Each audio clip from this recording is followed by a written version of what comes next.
Hello friends, welcome to Java Swing tutorial. In this tutorial we are going to look at J component, and we are also going to look at how to add tooltip. Then we are going to use the J separator. So if you see, we have 5 text field here. Then these are all the separators added between these text field. Then we have tooltip. So the tooltip is useful to display a helper text for each text boxes.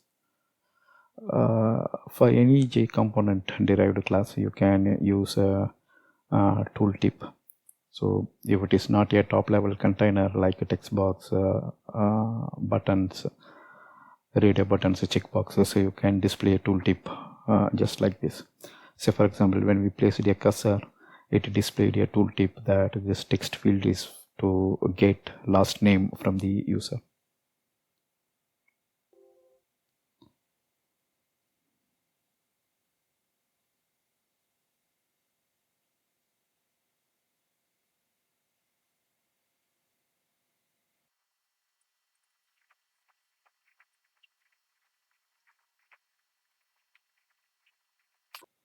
If you see here, J component acts as a base class for J text field, J button, and J radio button.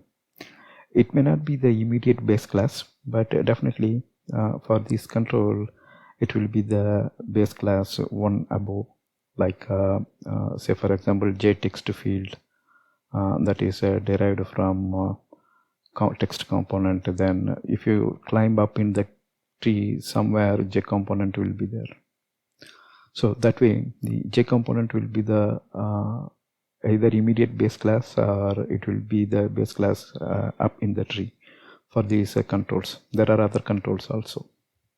So these controls are not a top level container. That means say for example, J frame is a top level container, but these controls or components will house inside the J frame or dialog.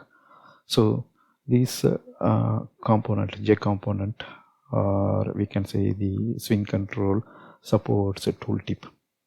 So we can set a tooltip using the method set tooltip text. So you can simply pass the tooltip text to the control. That means the method is actually from J component. So you can call it on the J text field or J button or J radio button because it is available through inheritance, and the method is implemented in the J component.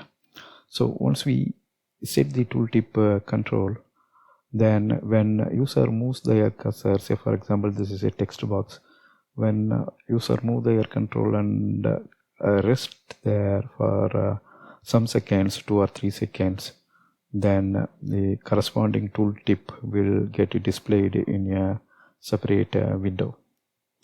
So that window will display the text whatever you passed here.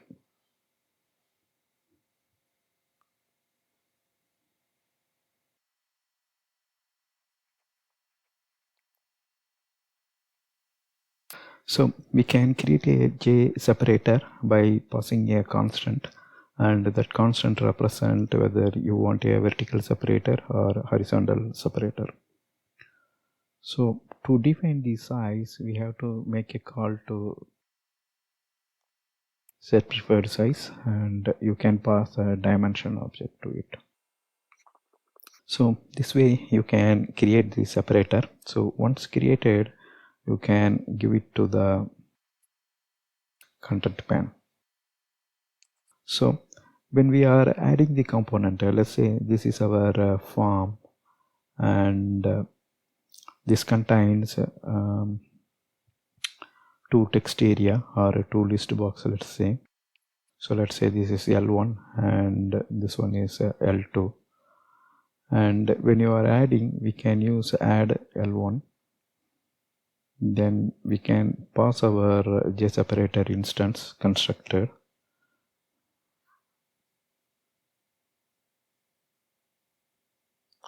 Then add L2. So during the construction time, if we use the vertical, then the separator will come like this. So of course, after setting the preferred size, let's say we set preferred size as a full height of the J-frame. So a separator is just a line, as you saw in the previous example screenshot. So that's how we can add the separator. Here if you see, first we added the L1 to the content pane, then we added the separator, then we added L2. So when the layout is flow layout, it will appear in the same order, and this will be 2. Okay, now let's go to Eclipse demo. So I'm launching the Eclipse Java Oxygen. You can refer the code snippet for this video in the description part of this channel, description part of this video.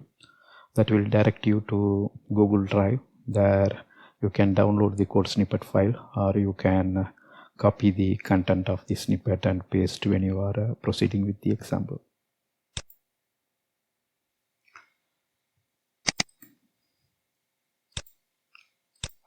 So this is our JFrame demo entry point. Here in each example we will change the size and position to suit the example, and if you see, the layout is set to flow layout.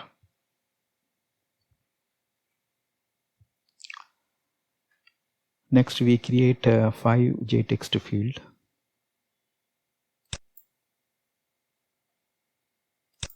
So JText field is already explained in this video series.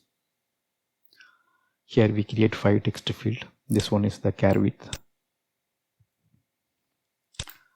Next we add tooltip for our all 5 text field.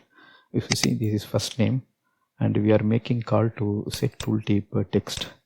If I hold down my control key and click here, and you can see that it lands to the JComponent class.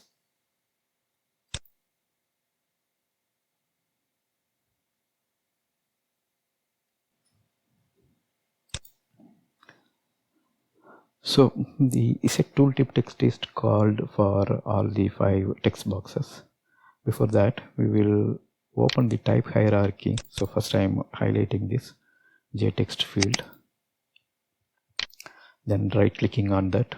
After that, I am choosing open type hierarchy, and here you can see this is our JText field.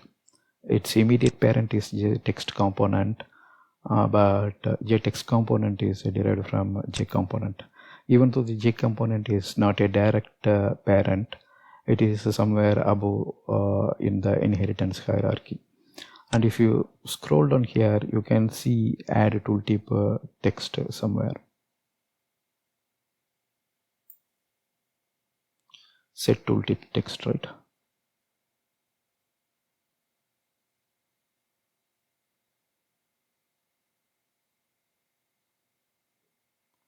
Here you can see set tooltip text, and it is expecting a string. All right, now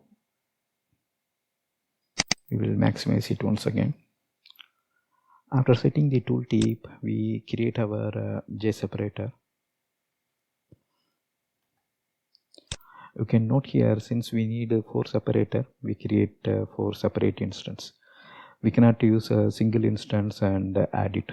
Why? Because there should be 4 separator if you want to see a separator between these names, between first and middle one separator, middle and last name 1, last to DOB1, DOB2, age 1. There are 4 separator required.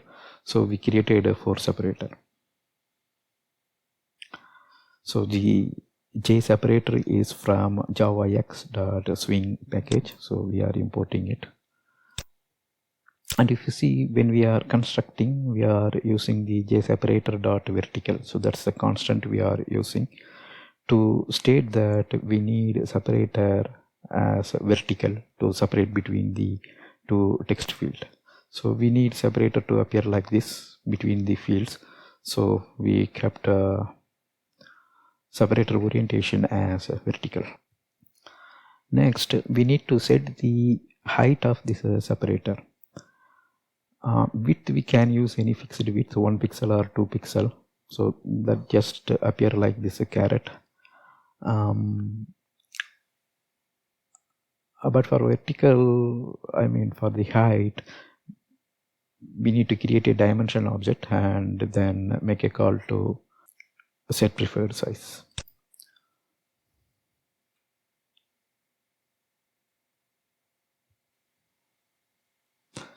If you see here, dimension object, first it's from java.awt package. So we are getting the preferred size for our first name in the sense for the text field. So what happens if a text field is like this, a preferred size will give you the width and height. So get preferred size.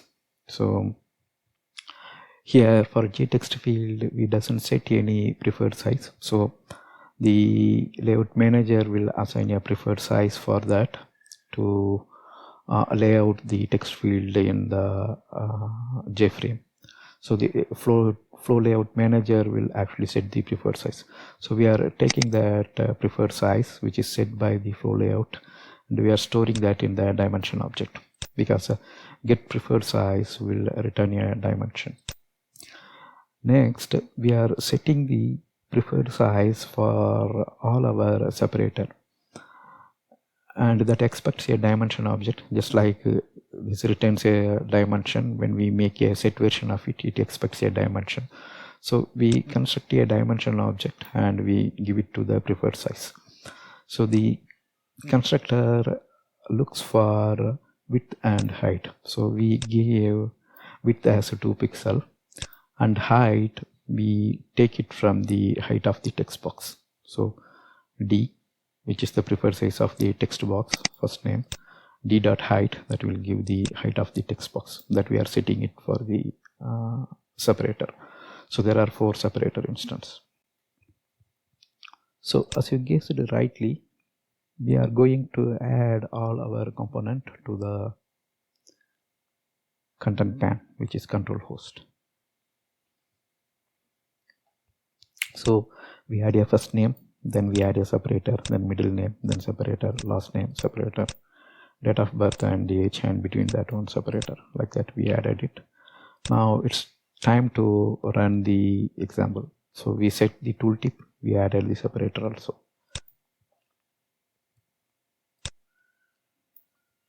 And you can see the separator between the text field. There are 4 separator and you are seeing all 4 separator here. When I place the cursor, you can see the tooltip text also. This is age, last name, middle name, and date of birth. That's all here in this video. Thank you for watching. Bye.